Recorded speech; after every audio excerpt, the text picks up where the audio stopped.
तीनों आदमी कहने लगे वहाँ क्यों गए थे तुम धीरेन्द्र किशन के पास, वो तो कुछ नहीं जानता है। कोरोना के टाइम से जब सेकंड कोरोना टाइम आया था उस समय से हमें इसका आभास हुआ, हमें पता लगा। हम तो खत्म हो चुके थे, इनकी कृपा है जो हम ठीक हो गए।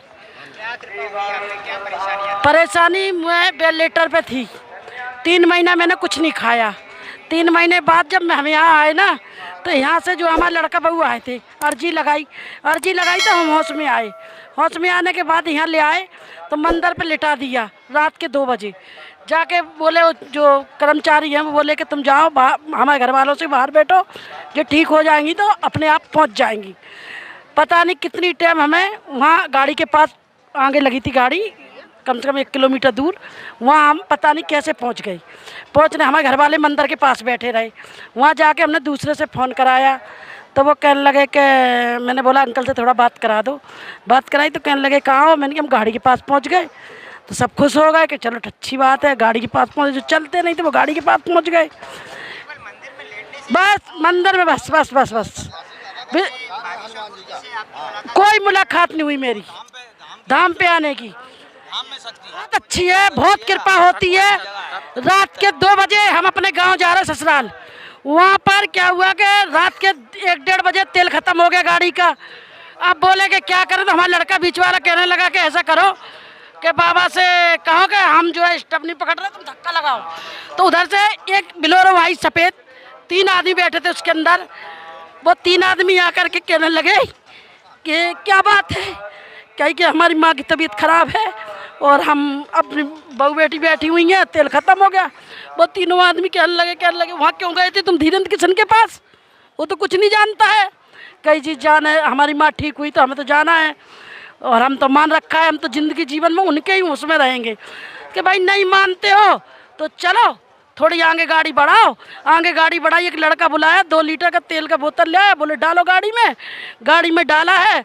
और बोले कि हमारे लड़का का अंकल जी आप नहीं चलोगे क्या? हाँ बेटे चलो, आगे गाड़ी करो, पीछे हमारा है। पीछे मुड़ के देखा कोई गाड़ी नहीं, कुछ नहीं। जय बागेश्वर बालाजी के।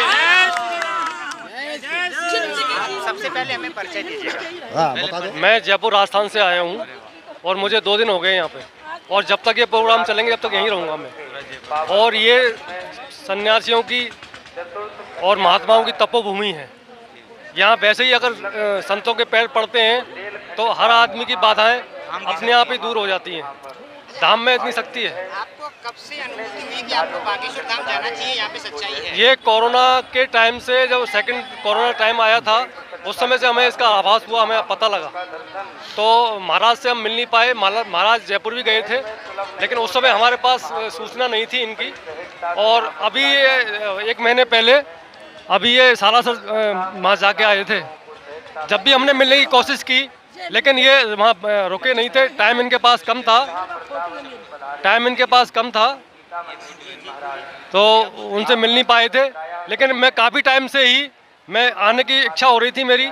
लेकिन जब मुझे पता लगा, शुभ समाचार मिला कि 18 तारीख को 121 कन्याओं का विवाह है जो महाराज की ओर से किया जा रहा है, तो मुझे बहुत प्रसन्नता हुई और बड़ी खुशी हुई। तो मैंने 1 महीने पहले ही मैंने प्लान बना लिया था कि मैं कुछ भी काम मेरा होगा लेकिन मैं उस काम को रोक के पहले मैं बागेश्वर धाम ही जाके आऊँगा। आपके जीवन में परिवर्तन नजर आ रहा है? हाँ, मुझे पॉजिटिवनेस, जो पहले मेरे जीवन में मायूसी थी और एक अजीब सा मुझे महसूस होता था, कोई अगर नया काम करता था तो मुझे ऐसा डर लगता था कि पता नहीं सक्सेस होगा या नहीं होगा। या मैं सर्विस करता हूँ, सर्विस में भी कई बार प्रॉब्लम हो जाती थी।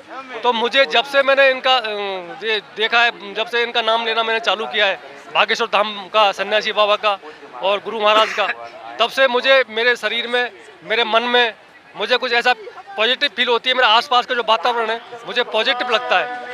जब से बागेश्वर धाम से जुड़े हैं, आपने बताया, आप कितनी बार आ चुके हैं यहाँ? मैं फर्स्ट टाइम आया हूँ यहाँ पे, लेकिन देखता जरूर हूँ मैं डेली यूट्यूब।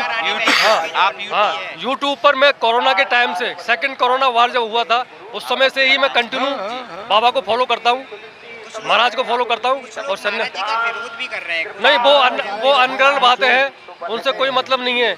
ये संतों की भूमि है, तपोभूमि है। यहाँ बड़े बड़े संतों ने यहाँ पे आगमन हुआ है संतों का, उनके पैरों से जो भूमि है ये पवित्र है, पावन है। यहाँ जो भी व्यक्ति आएगा सच्चे मन से और भावना लेके आएगा तो उसका काम जरूर होगा यहाँ पे, ये मैंने देखा है।